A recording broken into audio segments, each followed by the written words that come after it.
Welcome to the Good, the Bad, and the Music podcast. We're your hosts, T. Davis, and Bri.worek. yeah, so episode 5.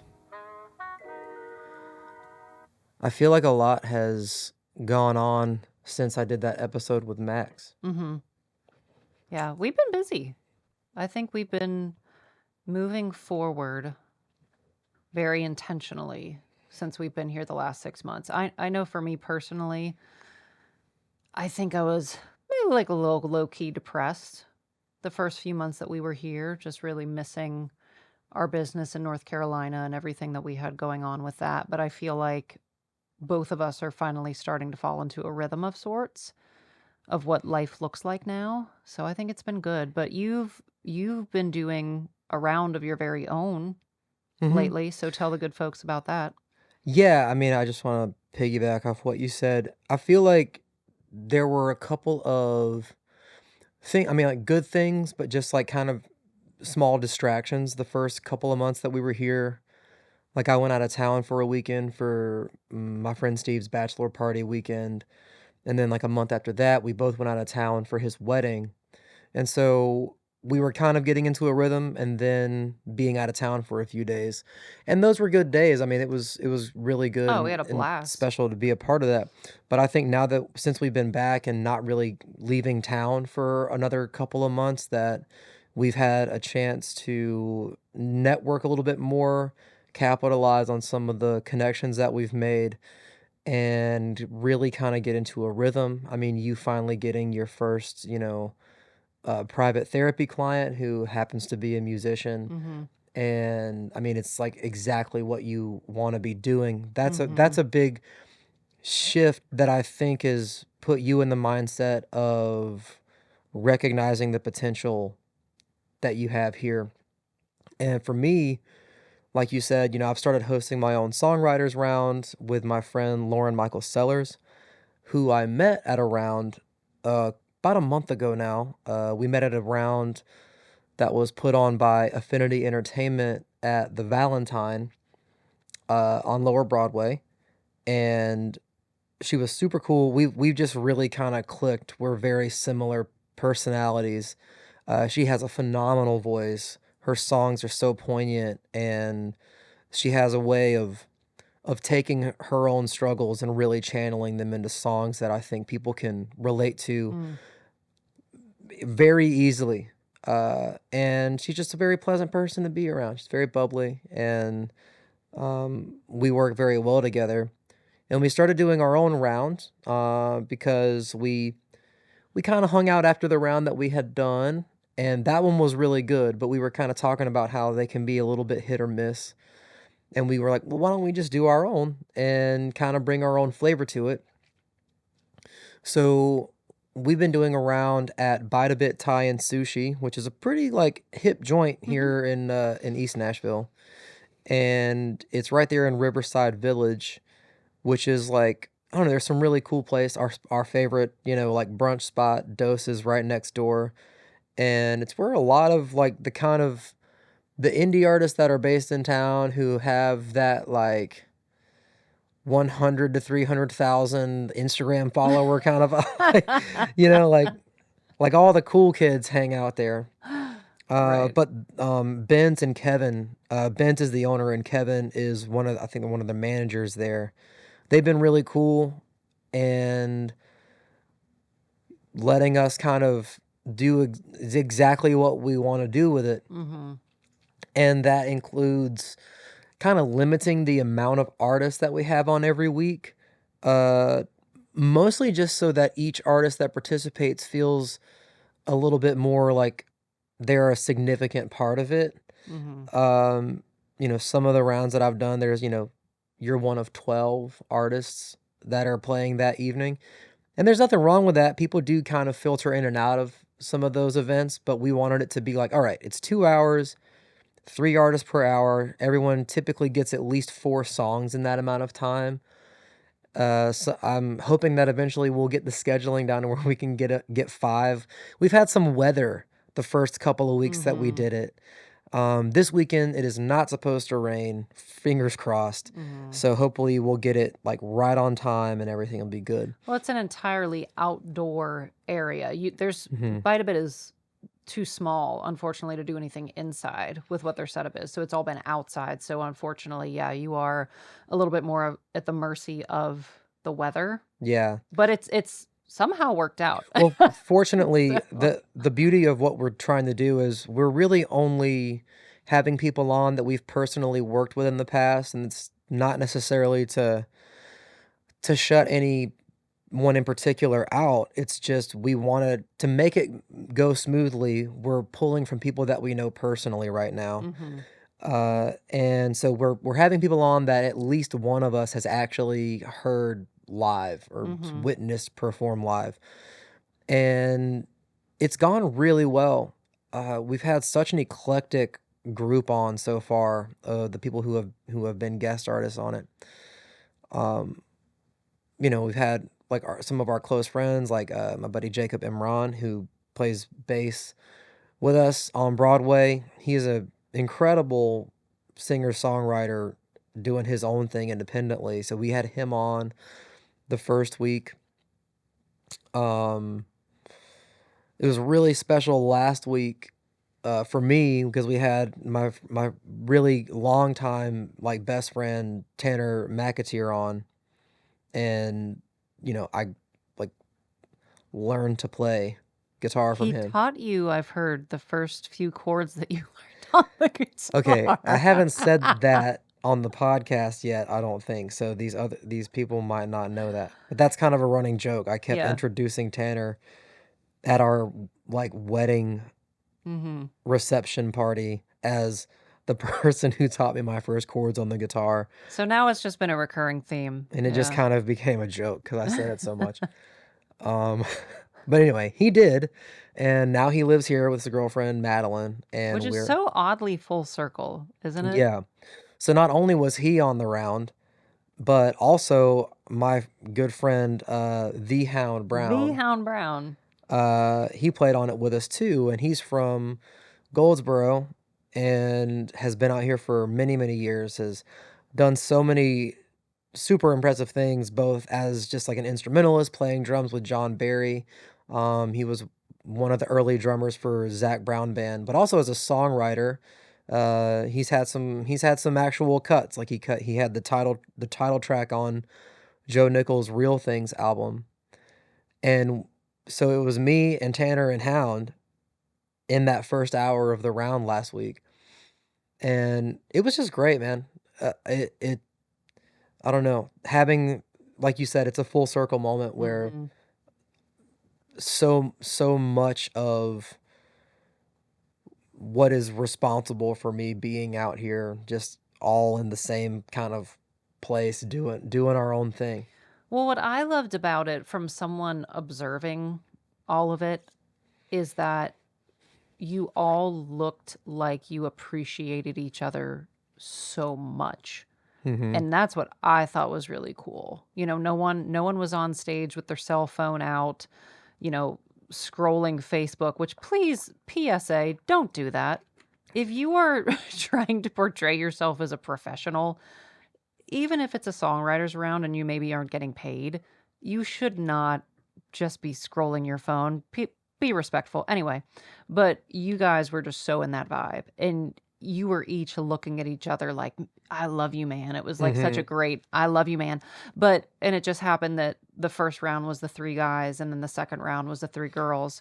And Yeah. even with them, and they didn't even, I think that Laura Well, and Michael had just met Allie and B mhm. that night. But even them just meeting, they all had that look of, oh my gosh, I'm so happy to be on stage here with you. And Yeah. So uh I met Elizabeth B at at an event down in Franklin that did not go very well. we'll leave it at that. And we both were just like, again, kind of after that event, commiserating about, she is from, I think she's Was she from Pittsburgh? I thought she's from She's my originally joint. from Pittsburgh, but she spent a lot of time in Utah because I know that Mm-hmm. she books a summer concert series in Utah and will be out there for like a couple months Oh, nice. I didn't even this know summer. that. Yeah. That's cool. Uh but you know, she was talking about like the music scene. I don't know, everyone that we've met, and this includes Allie as well, because Allie is from I think Cape Cod. So like It's New yeah, she's England-ish, right? so we all kind of commiserate over the fact that back home we could make, you know, really, really good money playing shows where, you know, they were willing to pay a good base pay and you get a set break and all that stuff. And out here it's so hard and it's a struggle to get paid because there's just so many of us. Mm-hmm. And so it's been a real pleasure working with people like that who like get it. And you know they're playing this round for us, and yes, the artists are like playing for free at a round, but we've been very intentional about who we let be a part of it so Mm-hmm. that that vibe gets established. Mm-hmm. And yeah, it's called the Round on Riverside. You can find us on Instagram, just at Round on Riverside. So follow that. That's going to be cool.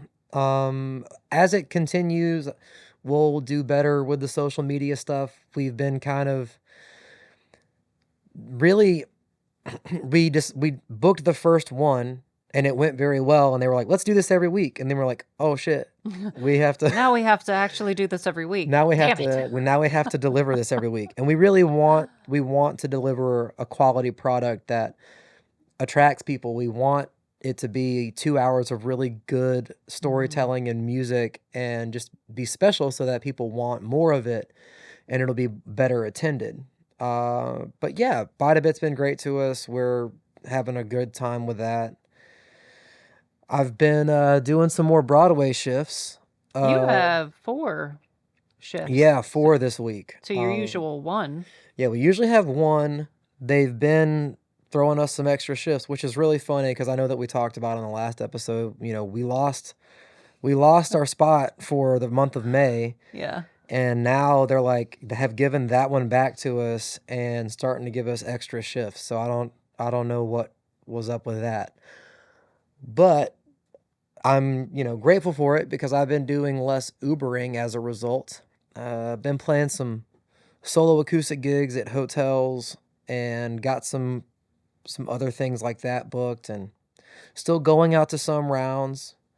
But yeah, it's been good. It's been good. Actually able to make some money at music, Mm-hmm. which is kind of the goal, I guess, that I've set for myself. And So I think it was just a temporary adjustment. And I think in addition to the distractions, even just when you move, we had to wait for several months to just get our Tennessee driver's license because it just took that long to get an appointment. mhm. And we had so many little things that were still pending. And when we first moved, the big thing was the sale of the house.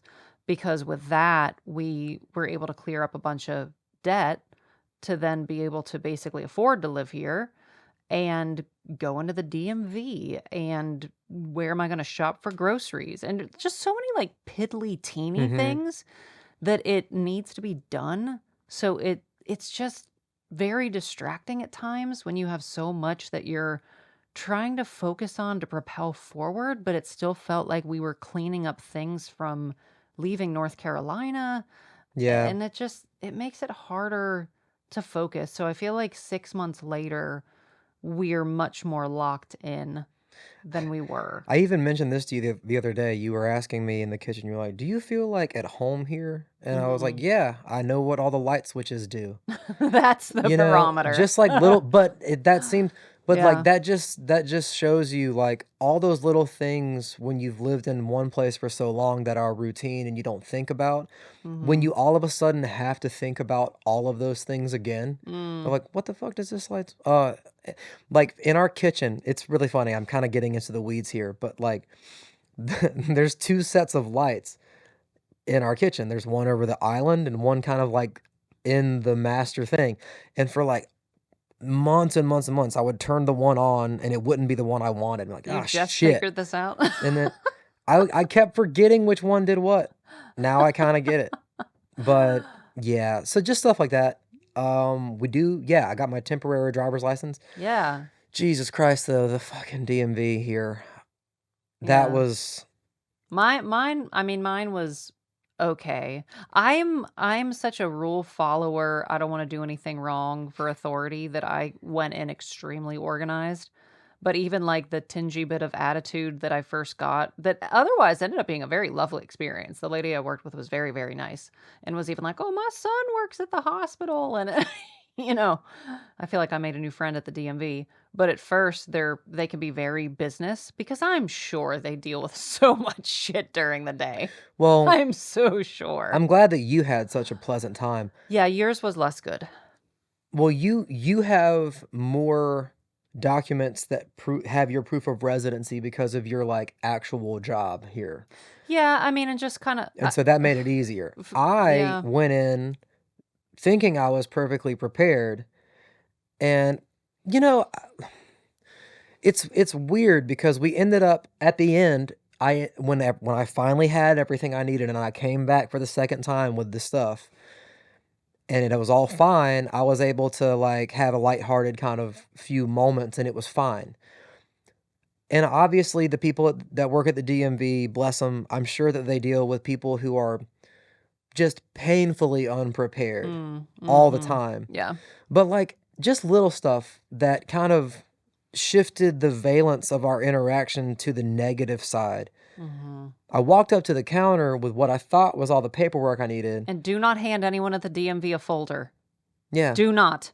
Well, thank you for stealing that. Oh, sorry. You've been doing that, okay? I didn't know you were going in the like, DMV folder. Like I'm in the middle of telling a story and you're just like, let me steal your thunder. So yeah, I walked up. That was the thunder of the DMV. Yeah, I walked up.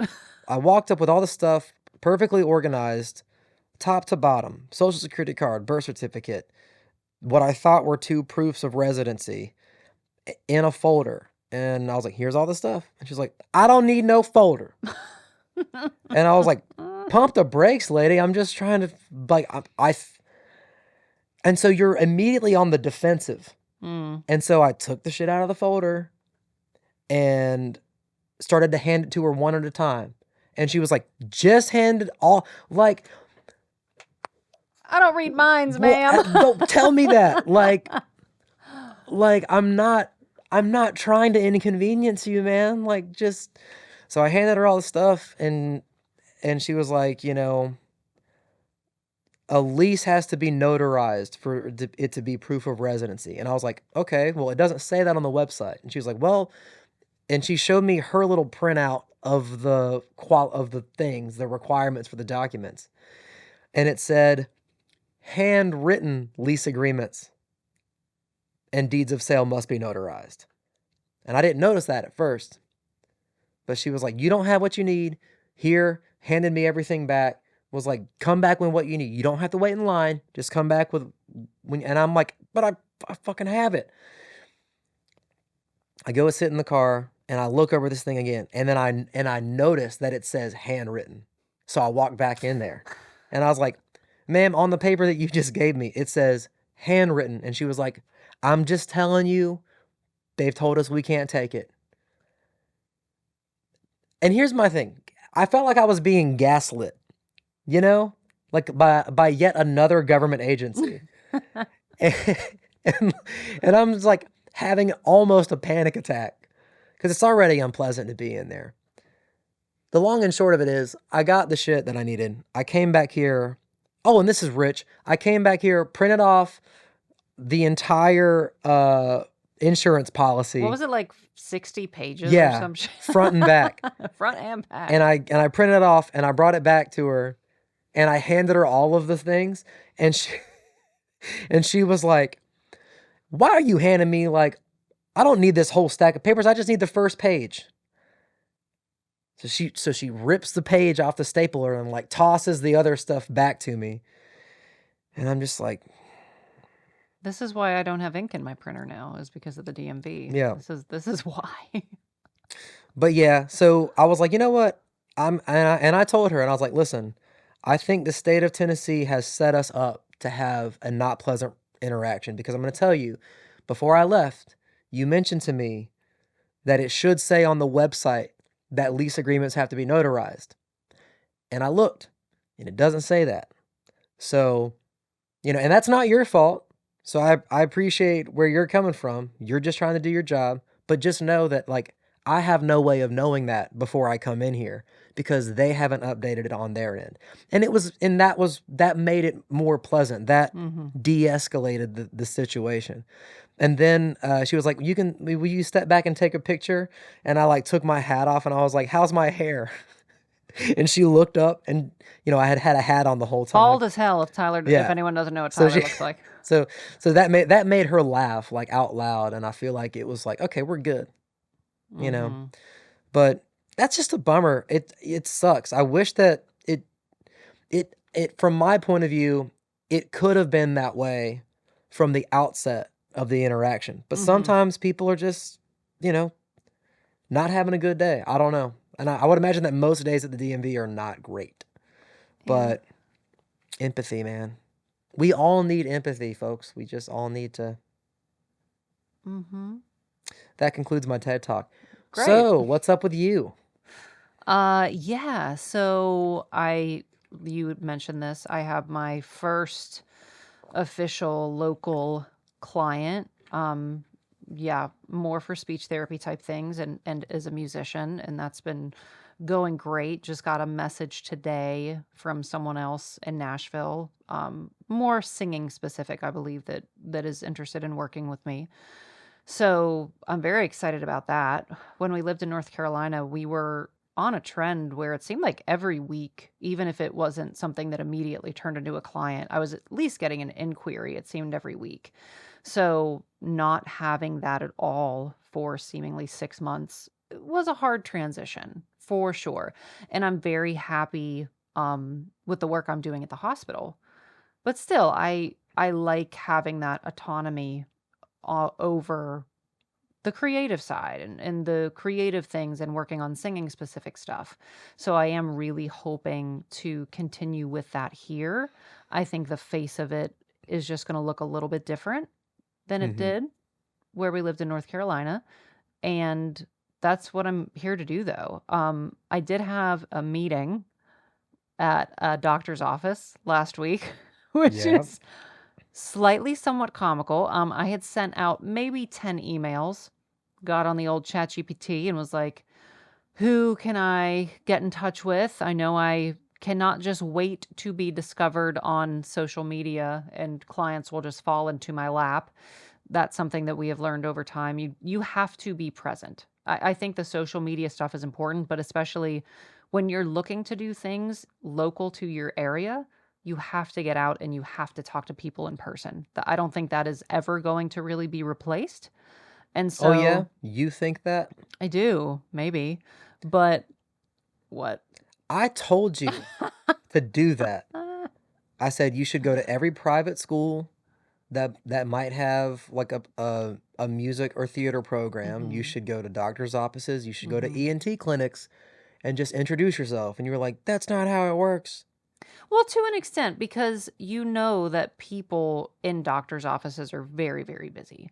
It's not really reasonable to just show up somewhere. Yeah. And I said, and then we were talking about that particular morning, and I was like, I'm not saying just show up, but you should find them and send them emails, which she did. And 20 minutes later, what happened? It might have been like 22 minutes, but yeah, I got a response from one of the office managers And they and said, they were like, "Yes, can you come in tomorrow to meet with us?" Which I'm uncomfortable.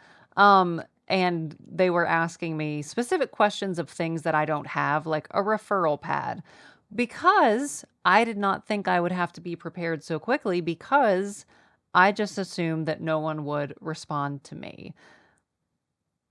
So there's that. And they yep. did. And I showed up the next day. It didn't go badly, but And it's one of those things, man, I'm not new to being a therapist or being an instructor for voice, obviously, but I am new to the area. So it is more expensive to live in Nashville. So we are truly trying to use our home as much as possible versus having our house and then a separate brick and mortar to Mm-hmm. try to cut down on overhead, because that was definitely a huge stressor when we were in North Carolina. So I have my home office. Tyler has his studio, kind of like we did in Gold City, but it's just in our house. But it's not this open to the public, I'm going to have 40 people a week coming to my house sort of situation. So their manager was asking, "Oh, well, where's your office? And what if we did this? How would, send a referral link? And how would we do that?" Things that I didn't exactly have the answers for, but it was a very fake it till you make it sort of situation, Mm-hmm. which I tend to do well with, I think, on the fly. So it didn't go poorly, but yeah, in this area, you are dealing with big heads like Vanderbilt. Yeah, That but what they said to you in their email, and this is what I'm telling you, is right, like in your mind, you are thinking, I'm competing with Vanderbilt. And that may be true to a certain degree, but the first thing they said was, we usually send people to Vanderbilt, but their wait times are like crazy long and because people they don't. send everybody to Vanderbilt Yeah, and people don't want to go downtown because getting downtown's kind of a pain in the ass, or and use their insurance. yeah, right. So I'm very much in the niche, which I love anyway, because when we had our brick and mortar, man, I would teach ukulele, I would teach piano, I would teach voice. I took anybody, everybody. If I had a skill to be utilized in any form or fashion, damn if I wasn't going to use it.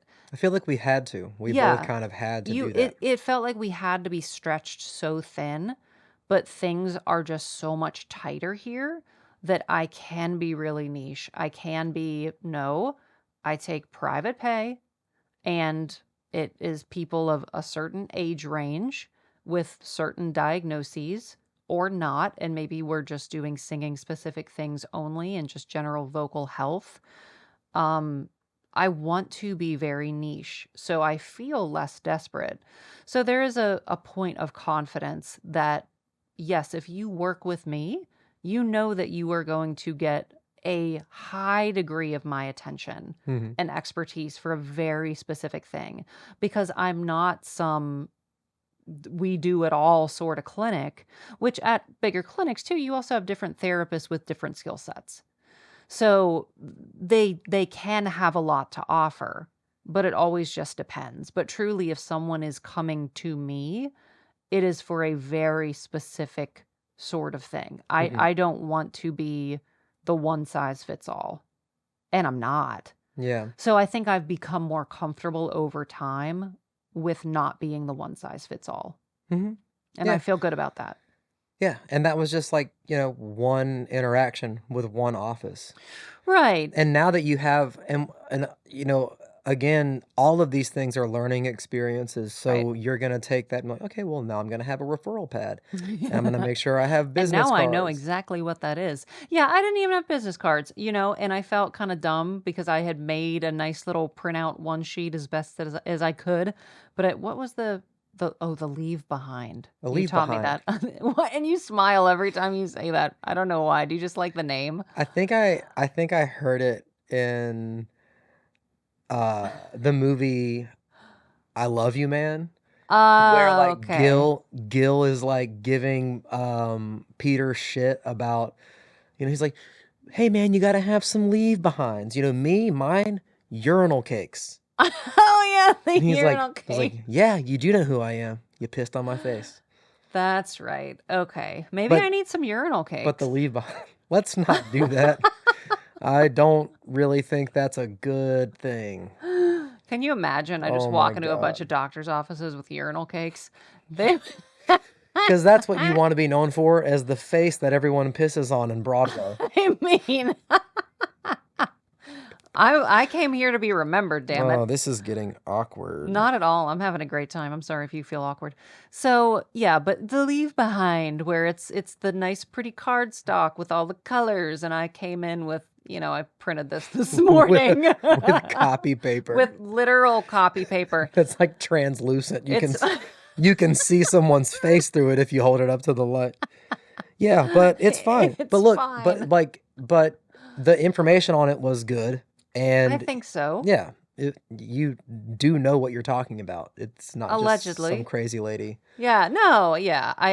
It's one of those things, and we talked about this today. When you get those warm leads, I love a warm lead. And even the person that I'm meeting with tomorrow, he's a warm lead from someone I knew several years ago who said, Hmm. "Oh, I know this therapist in Nashville.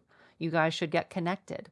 And you had Yeah, one of those today too. Like those warm leads are the best. And that's where I'm kind of getting away from spending too much of my time on social media. Like, you have to have a presence for what I do, I feel, but not to the extent that maybe you do. I mean, you're someone who, yeah, nationally, maybe you're hoping to get listened to or appreciated in a much bigger sense. But for me to work with someone privately, especially for therapy, I have to be licensed in every state that I'm practicing. yeah, So I'm not going to get a client from Washington State to do yeah. And it therapy. doesn't like you might get a voice student from like an interaction on something like TikTok or Instagram, Mm-hmm. but yeah, yeah. For me, it's a bummer to me because I don't like consuming social media, but I am constantly on social media because I'm Mm-hmm. either,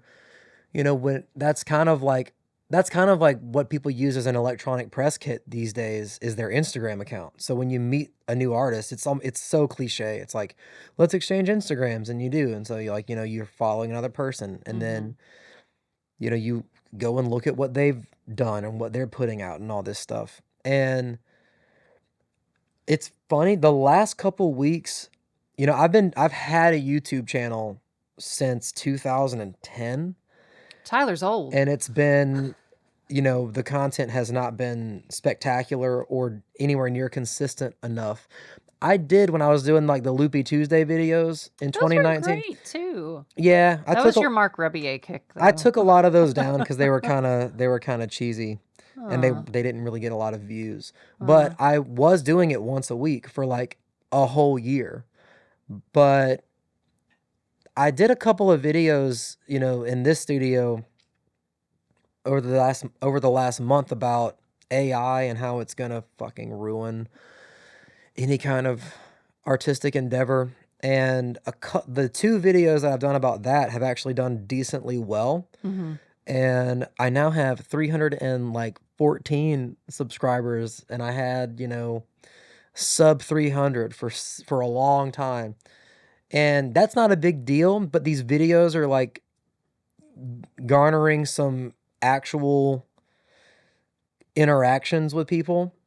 Like so I told you last night when I got home that the girl, Abby, the producer, had Mm-hmm. reached out to me on Instagram and was like, "Hey, I really liked the, Mm-hmm. the content, and, I think that like what you've put out is, underrated."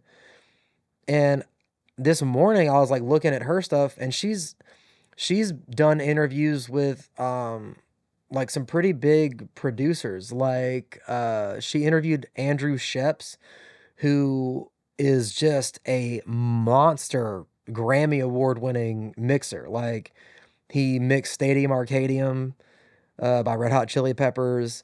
He mixed I mean, it's one of those things where I'm having a mind fart right now because it's so much. It's like Mm-hmm. overwhelming. I know he's done a lot of work with the Chili Peppers. He mixed the Feral Roots record by Rival Sons Mm-hmm. that I like so much. But he's just a great, like, just a powerhouse in the industry. And I was like, well, that's cool. So, but making connections with people that seem genuinely interested has kind of been a new thing just over the last month. Mm-hmm. You get people who like see your stuff in passing and they're like, yeah, they'll like it or whatever. But I made the video about that fake like AI band, Yeah. the Velvet Sundown. And for those of you who are unaware of that story, it kind of came out on the platform Reddit that these people were noticing this band show up in their Discover Weekly playlist, which is the playlist on Spotify that they algorithmically feed you new bands that you might not have heard.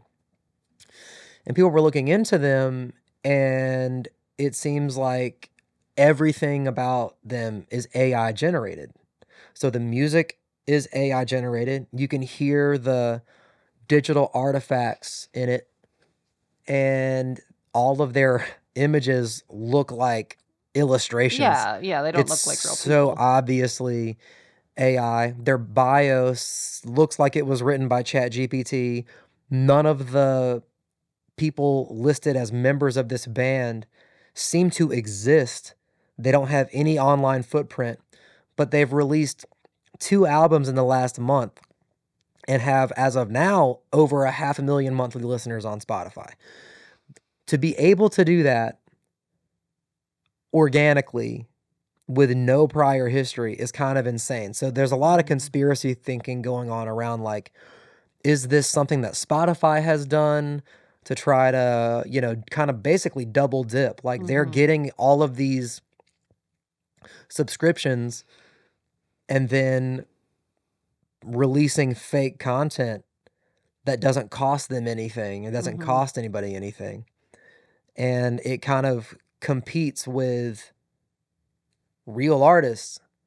So their distribution model for royalties is a pro rata system, which means all of the money that they receive from subscriptions, so their gross income goes into a big pot.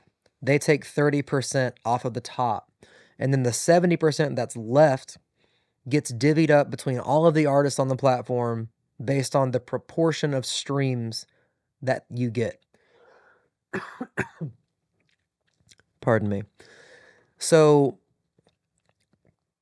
when you pay your monthly Spotify subscription, whether you listen to Drake and Post Malone and Billie Eilish or not, say those 3 artists make up 40%, and that's not really what it is, but just say they make up 40% of the total amount of streams that Spotify gets. That means they get 40% of your money, whether you personally listen to them or not, because of the way that royalty distribution model works. Right. So I've said all that and recapped all that to say, if a bunch of fake bands somehow start getting a much larger proportion of the streams than real independent artists, then, this computer generated shit is going to get a crazy amount, like orders of magnitude more money than real artists. To me, that's unacceptable. Like, I want to pull my music off of Spotify in protest or whatever. I feel like if they don't come out and address this, we all should. But then, that's where everyone listens to music typically. But if you're an artist that doesn't get a crazy amount of listeners anyway, then you don't really have anything to lose. And yeah, it's just really tough, man. I think, and I mentioned this in the YouTube video that I made about this topic. I'll leave a link to the description, or I'll leave a link to that in the show notes for this episode. But, this stuff that we're doing on Broadway, playing live in front of people and relying on talent and skills that we've cultivated, for people who actually care about music, live music might end up being the only avenue left in which to consume it, where that the product you're getting is organic and real, and that the people are doing it live in front of you, and that they have that skill set. And that's the same way I feel about the songwriters round that we've started. Is it's an opportunity for people to, one, come together in a communal space where they're sharing food and drinks and consuming original art from independent artists, but promoting that human part of what it means to be an artist, what it means to hone a skill and craft over time. That it should be rewarded more than it is. Dude, but that's what I'm talking about. And I think on one of our prior podcast, we were talking about when I do lives and the best way to do that or showcase in the best light, but it's so hard when you have all these shorts videos that are so perfectly auto-tuned and edited. Mm-hmm. And even in the nature of the shorts, I was talking to my client about this today. Social media has been designed to impair our attention to task, essentially. Mm-hmm. We have everything in 6 seconds or less where your brain is making a choice. Oh, do I want to watch this? Oh, skip to the next, skip to the next, skip to the next. And I love sitting down when you're not here and putting on some piano karaoke, or I'm playing piano for myself and just singing. Mm-hmm. And I can't describe it anymore. And I'm sure there are many scientific words we could use, but just like you were saying, with that communal feeling of consuming real art and being with people. And if it is in an online format, I want to give off some sort of feeling that feels genuine and is Mm-hmm. not fucking canned, dude. Like I'm so tired of it, and I feel like we see this in music anyway, that if you look at the music of the 80s, that was the super glam rock, it was the super pop, and then it switched over to more of your Rage Against the Machine, grunge, Nirvana, in a response to all of that. Everything in the timeline is a response to what was before it. And I feel like that trend of the super polished, clean, perfect everything that we're hearing, I pray to God that there is some sort of response coming soon Well, that just pisses all over that, because I am so over it, dude. I'm well, so fucking over it. here's the difference between now and when that was happening. Mm-hmm.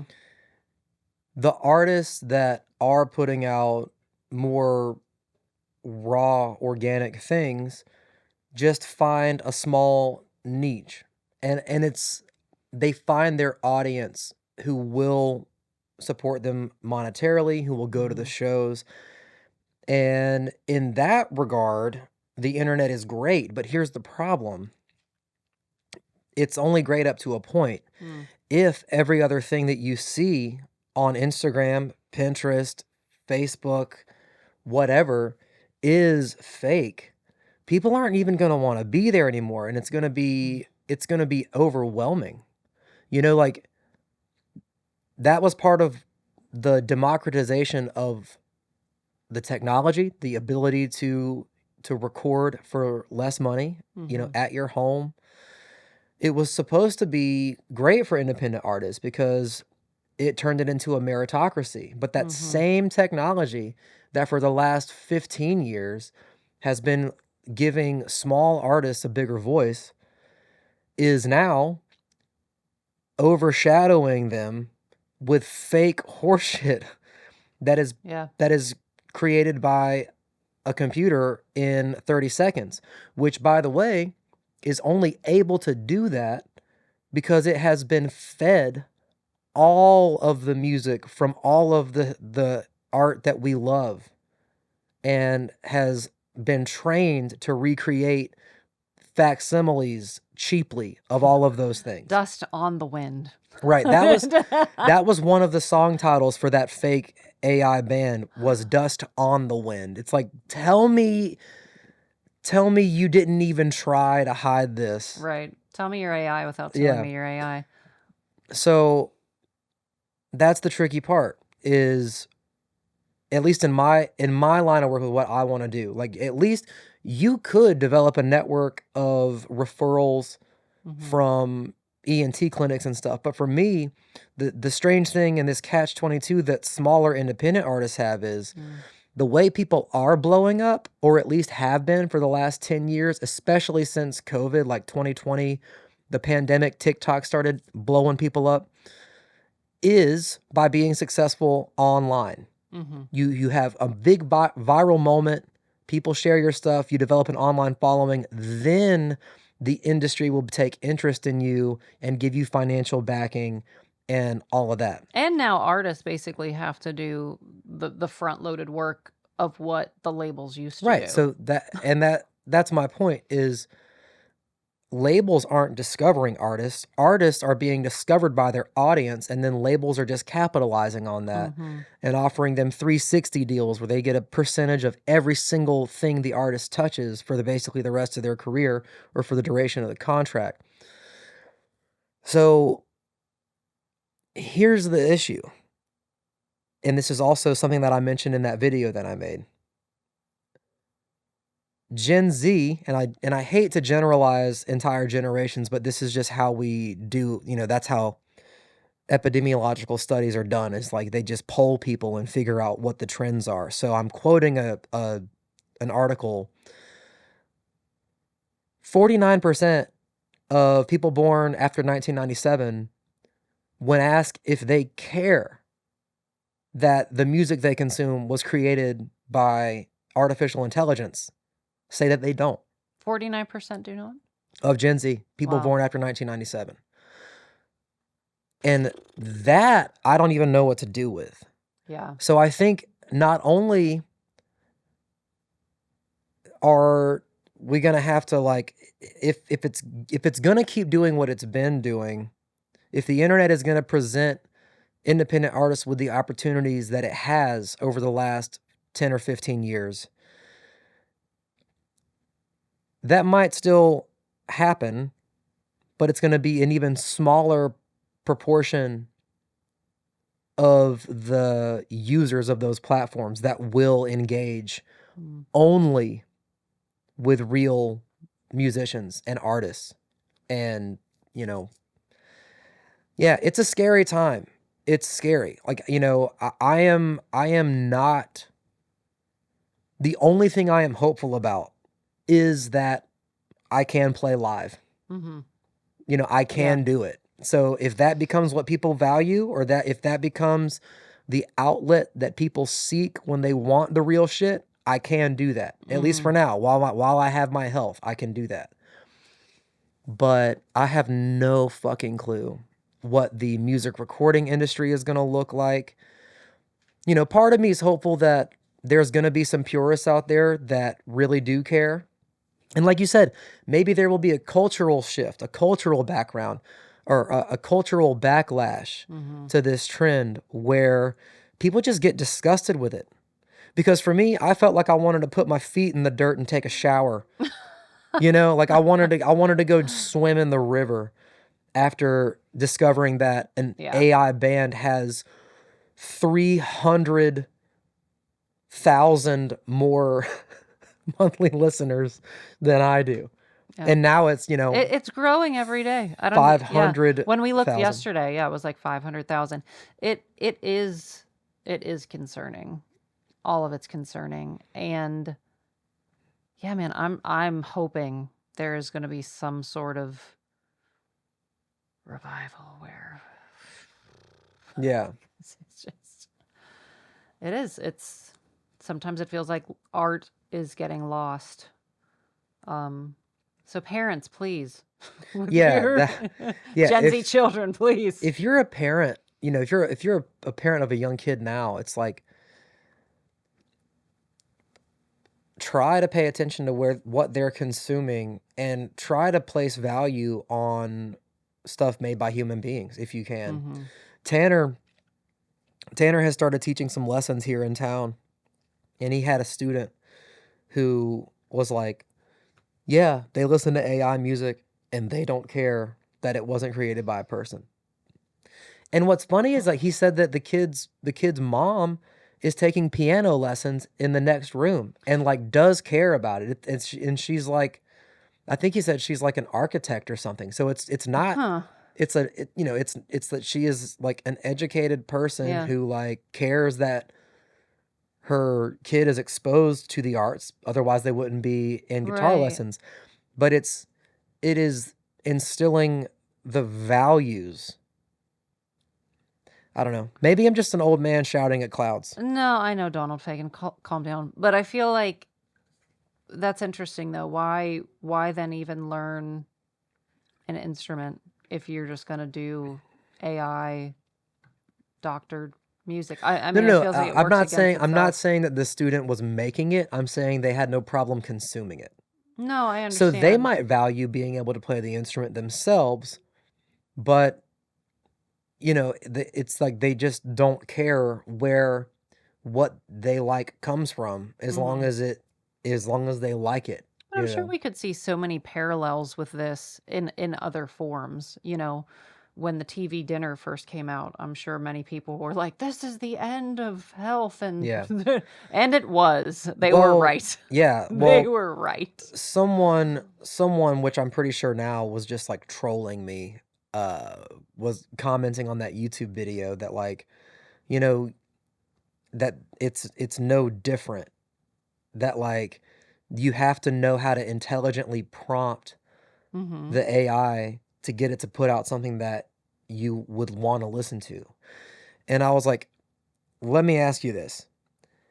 If you went to a poet and you said, I want you to write a poem Hmm. that uses the words equanimity equanimity, uh, sunshine, and horses. It's written in the style of Charles Bukowski and uh, is, 200 words. Hmm. And they do that and they give you that poem. Do you go around going, I'm a poet. Look at the poem that I wrote? I don't think most people would consider themselves poets because they gave instructions to a poet on the Hmm. kind of poem that they would like to have written.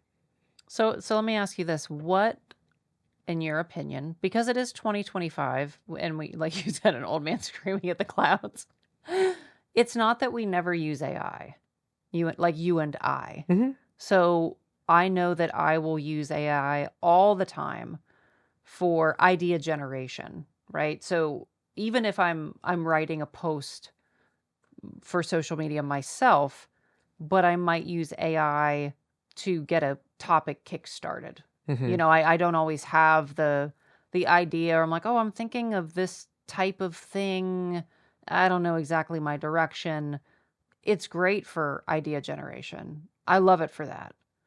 Um, how would you say is a safe way Well, to consume AI? I I think that the vision that futurists have always had for what a work week would look like Mm-hmm. once automation reached the threshold where people don't have to like work is that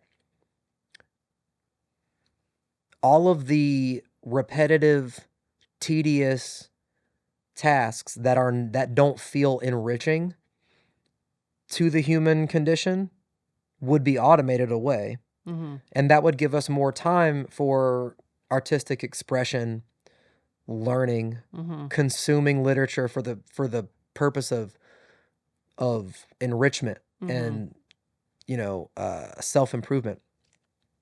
And what we have done is we've allowed a select number of techno oligarchs to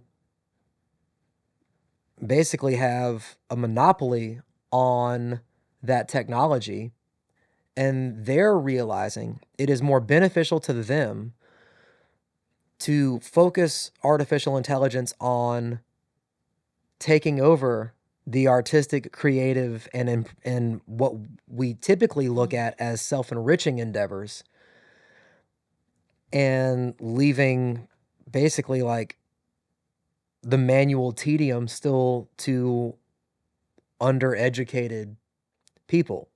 So the healthy way to use it would be, like you said, like I use it to brainstorm, but I come Yeah. to it with like, okay, I want to make a video about this, Mm-hmm.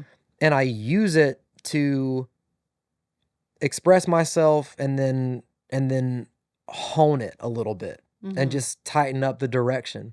Mm-hmm. So you can use it productively for like deep work Mm-hmm. without removing your imprint on it. Like I still have to sit here and make the content and deliver it in my voice. Mm-hmm.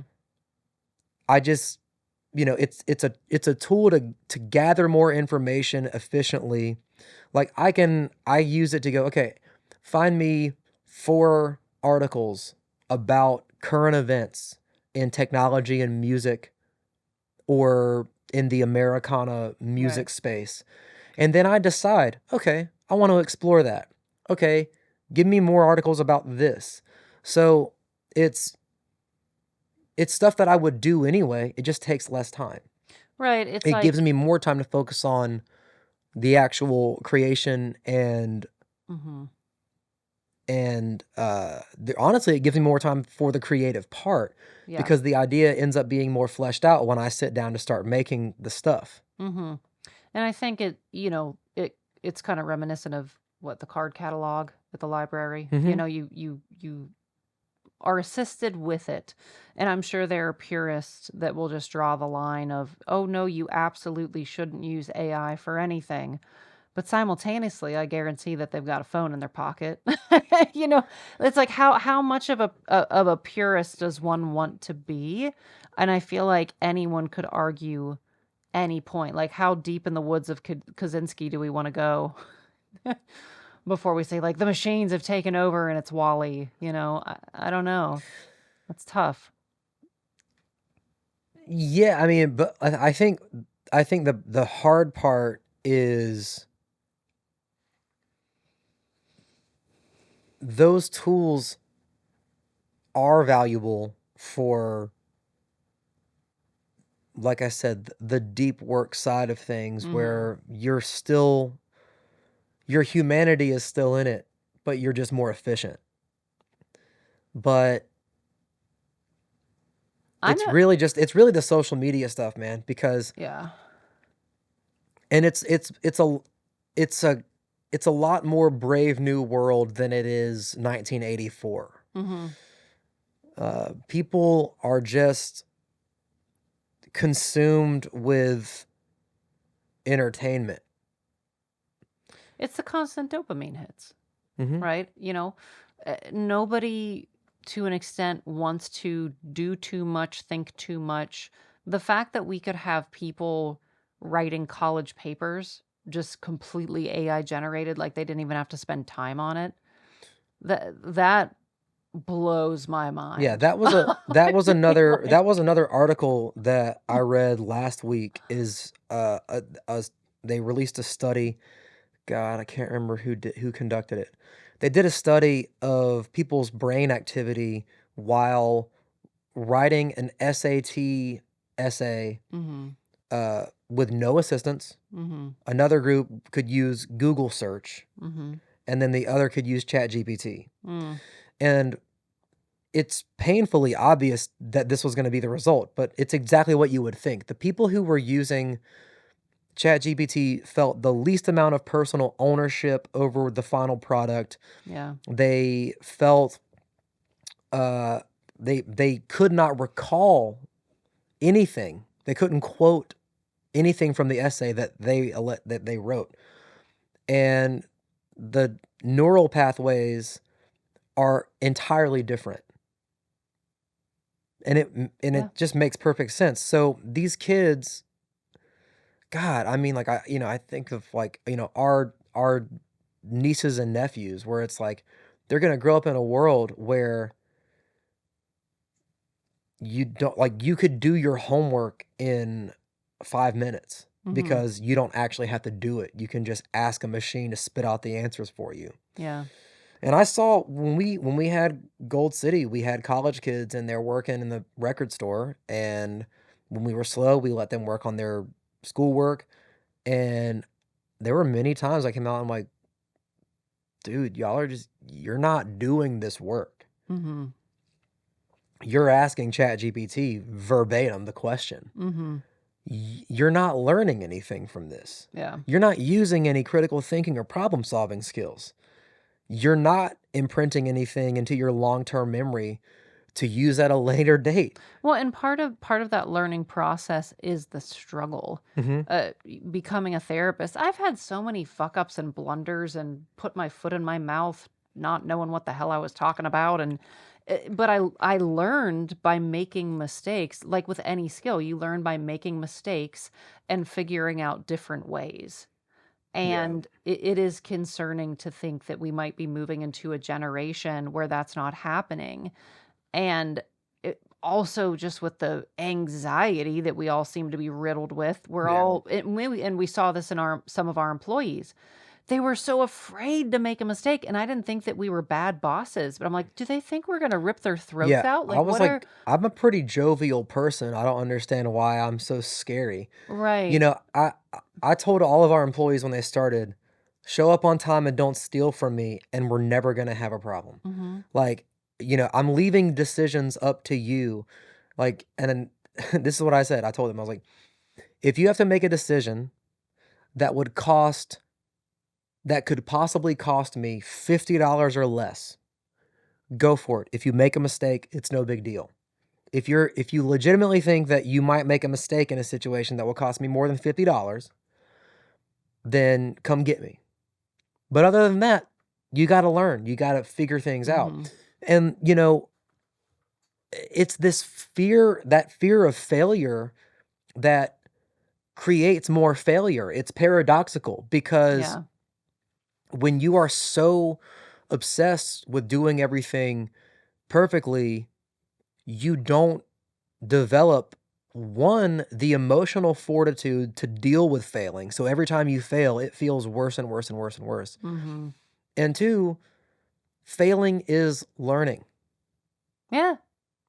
I Fail like forward. that is how you gain social skills. We've all, you're when you're like 12, you're still learning to speak.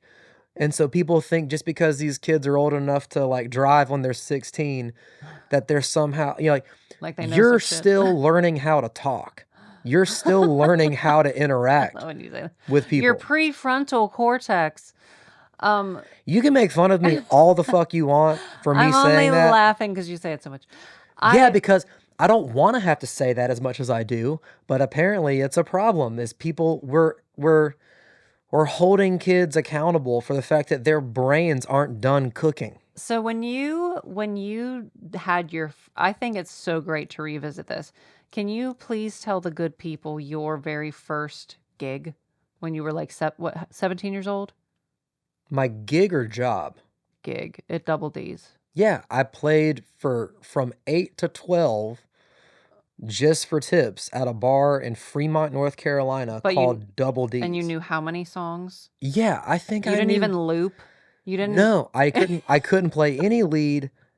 I may I maybe knew 25 songs like all the way through. I mean, Which is not four it hours was of not 4 material. hours worth of material. I was repeating songs. I would play partial songs. Yeah. I would play I don't know. I don't know how it was just because they weren't paying me. That's the only reason I kept that gig. It Yeah. wasn't because I was good. It was because they were like, fuck it. We don't have, this isn't costing us anything. Right. And I had enough friends and family who would come almost every week that, they were like, okay, well, he's bringing more people in. Mm-hmm. And I probably sounded like dog shit. I would love for video of this to resurface somewhere, even if just privately so I can see it. But I'm sure it wasn't good. For as good as I think that you are now, I'm sure it wasn't good. Yeah. I used to, at every opportunity that I had to sing the national anthem, I would do that. And I saw one. I did the Kumite Classic that my sister, who does fitness competitions, would always perform at, like most years. And I would sing the national anthem. And I watched it. And this is maybe, so I'm almost 39. I was probably in my mid 20s. Mm-hmm. So old enough to know better. I watched one of those recently. It like came up in a Facebook memory.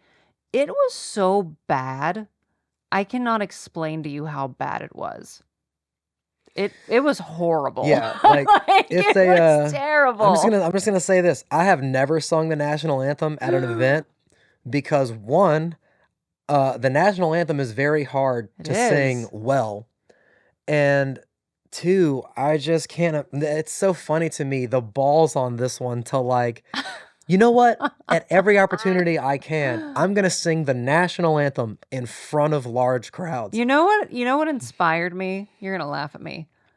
I heard that The Rock used to just wrestle in like a Kmart parking lot. Like any chance that that guy got to wrestle or do whatever, he would just take it. And I have tried to honestly carry that Rock philosophy. I have tried to carry that Rock philosophy for a long time. I feel like it has got me ahead of the game. I'm really glad to hear that your boldness was inspired by Dwayne "The Rock" Johnson. I'm not lying. When I was in 7th grade, I had a picture of The Rock in my locker. This is a true story. And you were like, don't worry, Dwayne, I'm going to sing the national anthem in front of crowds every opportunity And I that's get. when he was just The Rock. He wasn't even an actor yet like Dwayne The Rock Johnson. He was only The Rock wrestling on WWE with like the eyebrow and Yeah. everything.